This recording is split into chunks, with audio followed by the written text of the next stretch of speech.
notice a few things there in chapter 16. It's dealing with education. And so the first mention here on our slide is about the sociological perspectives, and so that's nothing new. It's been in every chapter, and so that's our three big theories in sociology and how it applies to this particular chapter. All the chapters we've seen in the book are really related to social institutions, and so this is no different with education. We're also going to look there at schools as types of formal organizations there, and that's closely related to bureaucracies. And when we talk about that, you may even think about government or something like that on the local, state, or federal level. And then finally, tying it all together, applied sociology there and looking at social policy related to education and some of the changes there, or to resolve some of the problems that we've seen in education that you probably know already a lot about and have heard through the news or reading articles and such. Our next slide here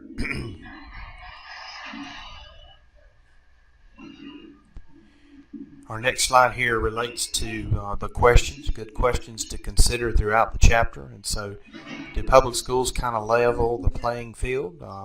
Does everybody get a fair shot through education? And that's one of the things typically, especially in the United States, that we tend to believe in. But land of equal opportunity, and hopefully with education there, that is indeed what happens, that everybody has a fair shot. So that will be investigated here in the chapter. Another question there to consider is, what's the hidden curriculum in U.S. schools? So we know about the main purpose is education and the imparting of knowledge, skills, and abilities there to students. But what about other things that really don't relate to that? They're also being taught. So that's a good distinction there between the manifest and latent functions of U.S. schools. And then what have we learned, and especially from the sociology point of view, about the latest trends in education? All right, our next slide there is looking at our three big theories of sociology related here to education. And so one of the things it does is try to give us there a definition of education, but it is another social institution that does help to socialize members of society, as well as imparting all this knowledge that we typically learn through school. Now, that is an important characteristic to remember about socialization, and that is something that is unique to human beings, but it helps to prepare us for later roles in life. And so school, one of its major functions was to prepare people for the work day. So 8 hours at school, and if you're lucky, you're still maybe working 8 hours a day. Probably most of us work more than that. We'd like to work only 8 hours, but that was one of the goals behind school, along with education. All right, but and we learn how to get along with peers and superiors and whatnot, but this is one of the functions there of school. Now, we got a chart here that shows us where in the world we find the most college graduates. So that's our 4-year degree. The BA, BS is what the chart has. And the United States is not first. It is actually third here, according to our data from 2010, and looking at adults from age 25 to 64. So Canada has a little bit of a lead there on Japan, who's second, and then the United States is third. And that's maybe a little surprising to you because of the number of people who are involved in higher education. It's in the tens of millions there in the United States, and probably unmatched in the world in terms of the number of people who seek a college education. Now, here's our first look at one of the three big theories, but it's the structural functionalist view. And so this is going to look, first of all, at the manifest function of transmitting knowledge. That's what school is about. The actual meaning of school goes back to the word leisure. And so, in the ancient past, people had to work very hard in order to survive. Well, some people did have more than what they needed to survive, and so that put them in a state of surplus, and they were wealthy. So then they could, for example, pursue other interests, and a lot of these were academic interests. We can think of the ancient Greeks, and that's what they did. They sat around and and talked, or at least some of them did, who had more than what they needed to survive. Now, another of the manifest functions here for school is simply transmitting culture, and that's, again, a way of life for a group of people. And so the components of culture here are mentioned on the slide: the beliefs, norms, values of a particular way of life for a group of people. So that's what school does, is for that culture where it's located, it simply just perpetuates what these particular groups of people find to be very important to them. Well, that's in a face-to-face setting, the traditional view of school. What about the internet? So that certainly changes things in terms of imparting culture or values in a totally different way. It probably won't be too long before there may be a hologram in classrooms, not a person at all, but a hologram that can interact with students and teach, and just as 24/7 as the internet is. Now, also with school and transmitting this knowledge, that, for example, we talked about the social aspect there and the cultural aspect, but there's also a political integration factor to consider here, and that's the last thing here on the slide. And all of this combines together to promote stability for a society. Now, still with the functionalist viewpoint here, that we see that schools also help to maintain social control. So a lot of the things that we'll need in the work world are taught here at school. So being on time or punctuality, discipline, scheduling, turning things in on time with responsible work habits, and negotiation within a bureaucratic organization. So, and the authority structure there as well that you're going to see in a bureaucratic or governmental organization. Now, schools also serve as an agent of change, and that's where people can come into contact with others who may be different, and so change is possible there, but that may be something that's more limited than the other aspects that we've mentioned so far. Now, this slide goes back to some of my earlier comments there, but education tends to be dominated by the elite. So if you do have wealth, then that's the quality of your education could be greater or better than those who can't afford it. So there's, all schools are not created equal, and it wouldn't take us long to look far into different districts of the United States and find very poor performing ones compared to ones that succeed at a higher rate. Believe it or not, the school district that is performing the worst in the nation is the Washington, D.C. school district, the last time I actually checked some data.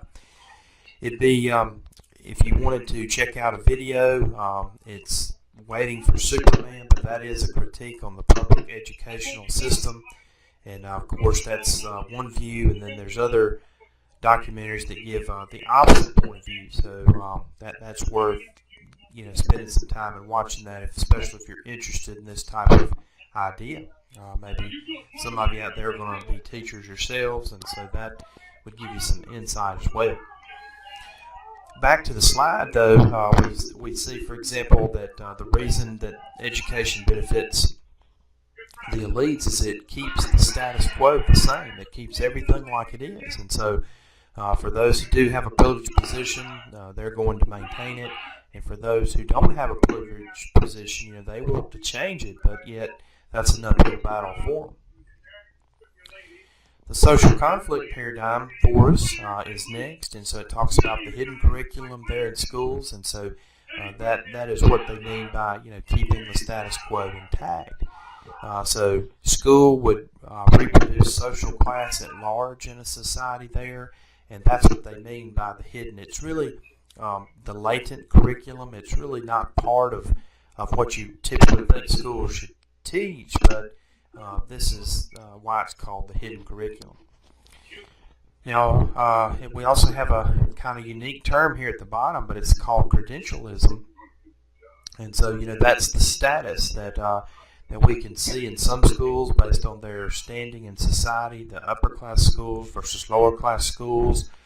And, for example, people do this as well. So maybe a good practical example of this is let's say you had the choice to go to 3 colleges, and your 3 choices were Johnston Community College, UNC Chapel Hill, or Harvard. And, people, for example, are trying to shop for the best deal that they can get, because usually when they apply for a job, that looks better on their resume. So I think that's maybe a partial example of what they mean by that.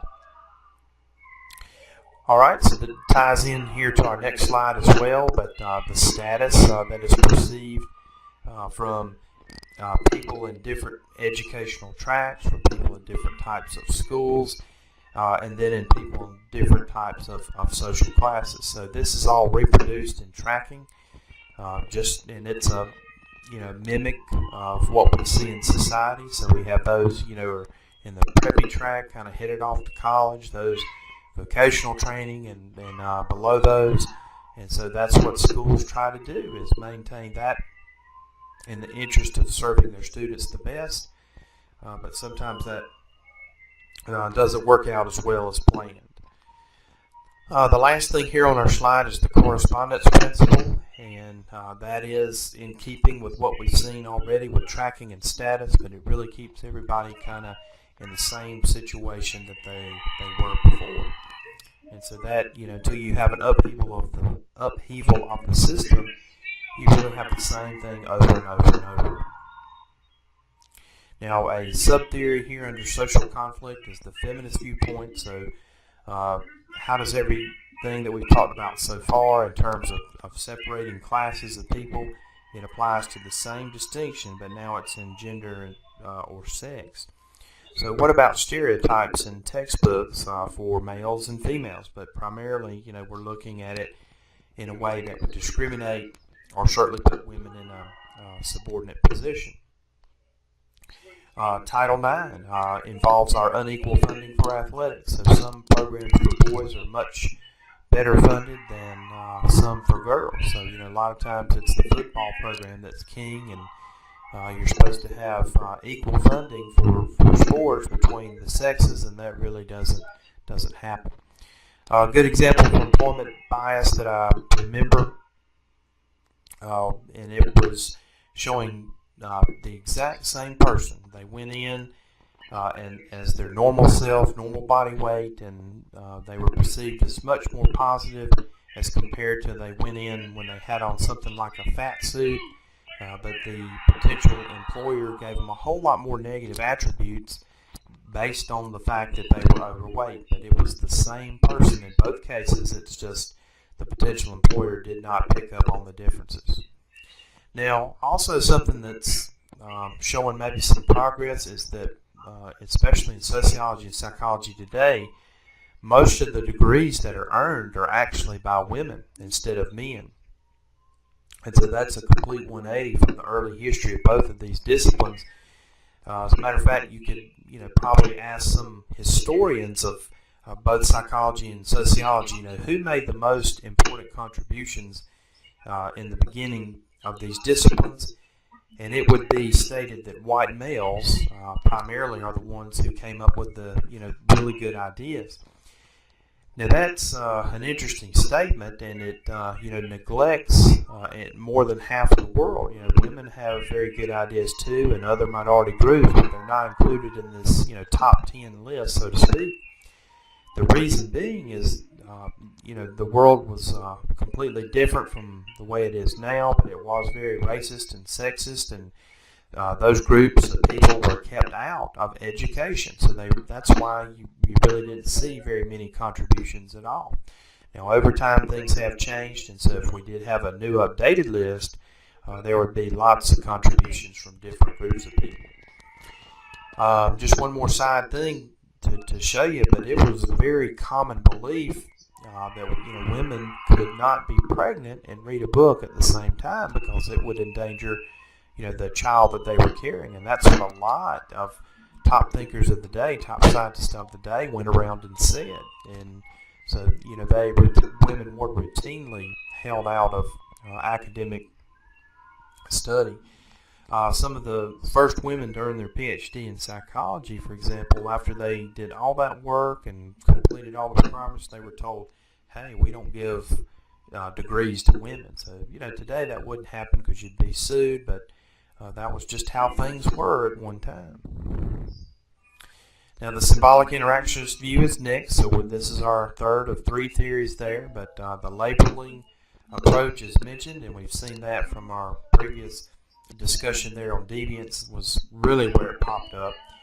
But it says, this theory says that people actually perform to the degree that they're treated. So if somebody has an expectation that they're not going to do well, they tend to confirm that expectation. But if people think that they're going to do well, then they actually do better. Now, it is also very interesting that we look here at the bottom and find the teacher expectancy effect, and that really says the same thing as what we've been mentioning before. But teachers definitely don't want to come in with ideas about their students and their performance. They need to stay as neutral as they can, or at least positive, to encourage students to do as well as they can. This is especially hurtful for minorities. If you look at a lot of the research, it does really point that out. I think this is also referred to as the Pygmalion effect, but it has many names, but really refer to the same type thing. Alright, so this chart here just shows us that the longer you stay in school, the more that you further your education, your efforts will pay off, as we see there in the fortune cookie that's being split off. And that's very true. Now, it doesn't guarantee you a job and guarantee you this, but it's just increasing the chances that good things will happen to you in the future. Now, here we just showed studying abroad. So there's more students from different countries coming in to study in the United States than the opposite. So we've got several countries there, and you can see the numbers that are displayed. So it's almost about a 2.5, not quite 3 ratio to 1 of foreign students studying in the United States, and as compared to U.S. students studying abroad.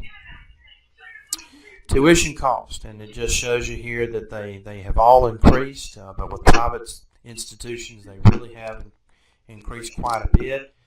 And then the public 4-year universities and community colleges have increased, but not at the rate for private.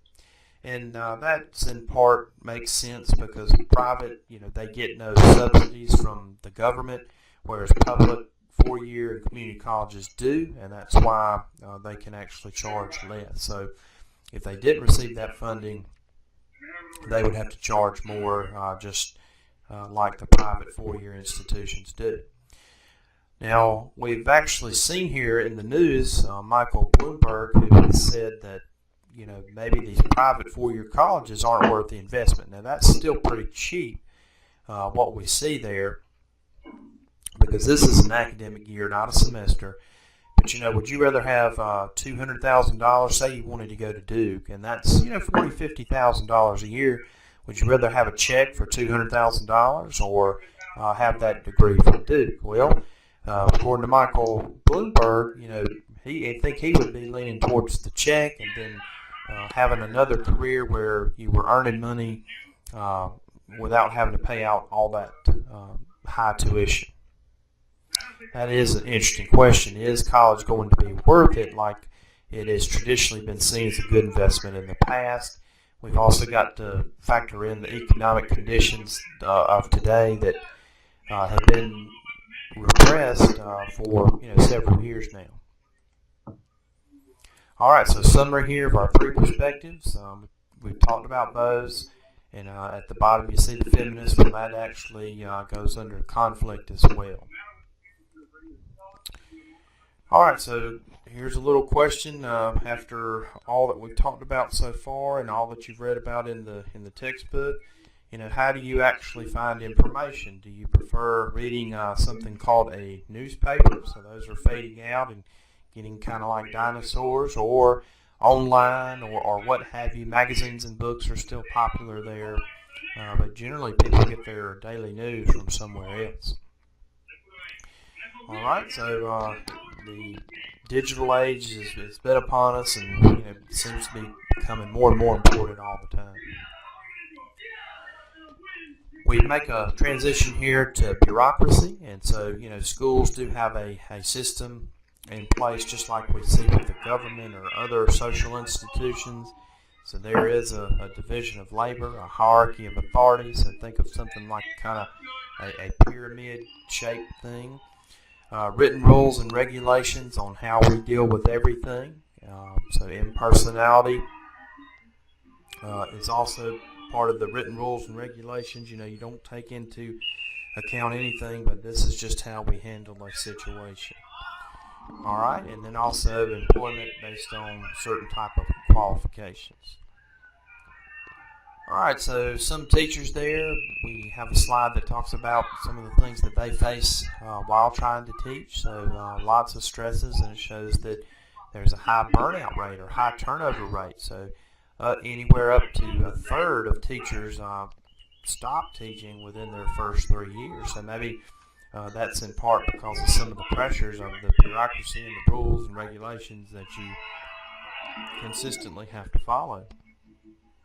Now, another reason there that maybe teachers, or if there's a lot of vacancies in teaching, is the fact that it doesn't pay nearly as much as maybe some would like to be paid. So President Obama has suggested in the past that teachers be paid about $100,000 a year if they can produce the results, but they would also be let go easier than what it traditionally is now. Now, maybe another thing is maybe you don't get the salary up front, but then what about some of the benefits that teachers get? And that's maybe something positive to think of rather than just emphasizing the low pay. Student subcultures, and remember subcultures, just a particular interest that one may have. This is in a positive sense. So you can see all types of backgrounds there in student subcultures. We had a few pictures in the chapter that may emphasize things like this. And that's where people really try to find themselves and their interests and things of that nature that may interest them outside the classroom. May even lead to why you don't really declare your major until after your first 2 years to give you a good sampling of what's out there. All right, so the other possibilities of schooling is at home, and so generally when I ask this question in the class, it's somewhere around 10% or less of students in class had been homeschooled or something other than a traditional public school or private school.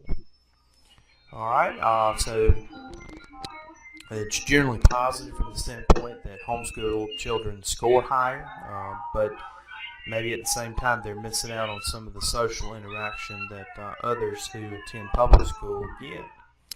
Not to mention the difficulty there for parents or whoever's going to teach the child at home and all the effort and struggle there is to go there. Mentioned Title IX earlier in the chapter, so here it is again. Has Title IX affected you personally?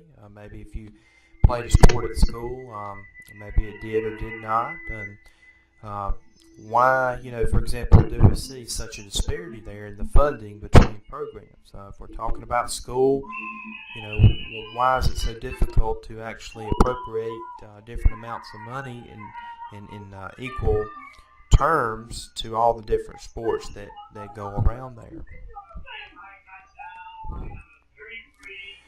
All right, another slide here about the financial pay that teachers receive, and so you can see there the brown is actually the highest category, and we have several states out west, and then up to the upper right of our map of the United States. So North Carolina, not quite there. But actually the real yellows are the lowest paying, and several of those again towards the top middle of the country in the Dakotas.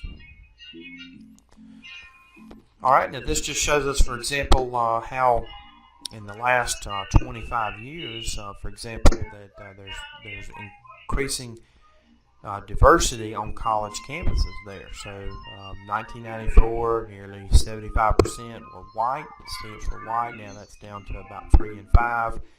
And then other groups that are listed there in our chart have actually increased too. So that's a good thing. Diversity is something really good to see, and probably there's no better place where you'll find more diversity than on a college campus as compared to anywhere else. Just lots of different people, and good to talk to and find out different things about different groups of people.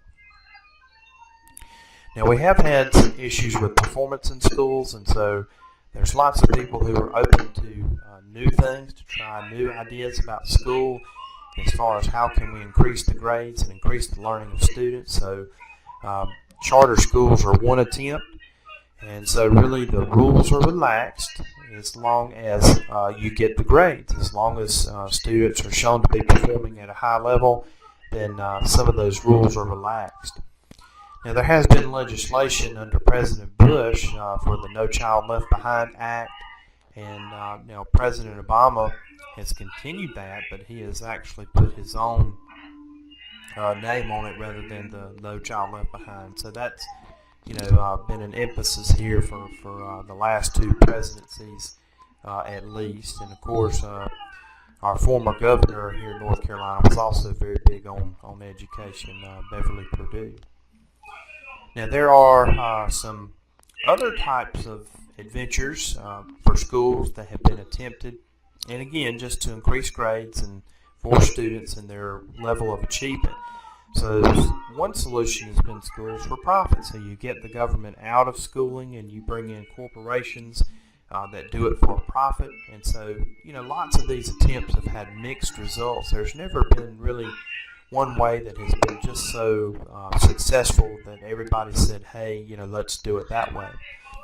Another attempt that has been used is, well, if a public school doesn't make the grades, then we shut it down and we send the students elsewhere. Or a voucher program where parents get to say, well, hey, this is the school that I'm going to send my child to, and here's my voucher to actually pay for the cost and no more out-of-pocket money. So all types of attempts have been used there. And again, nothing has really stood out head and shoulders above any other way. All right, our applied sociology in terms of schools here just brings in a little bit of our paradigms to help explain what's going on. So the functionalists there would say, hey, we're meeting the need for education but increasing diversity. Most of these charter schools are not unionized but publicly financed, and there's some research out there but not a whole lot. All right, so this should help with our social policy. So once they find something that has had some success, it may pave the way for a bigger implementation there. And some of the things that I've already mentioned appear on this last slide in terms of homeschooling and then vouchers and other programs, all in the name of just hoping that children will learn better and more and be able to have a good future there for themselves as they become adults.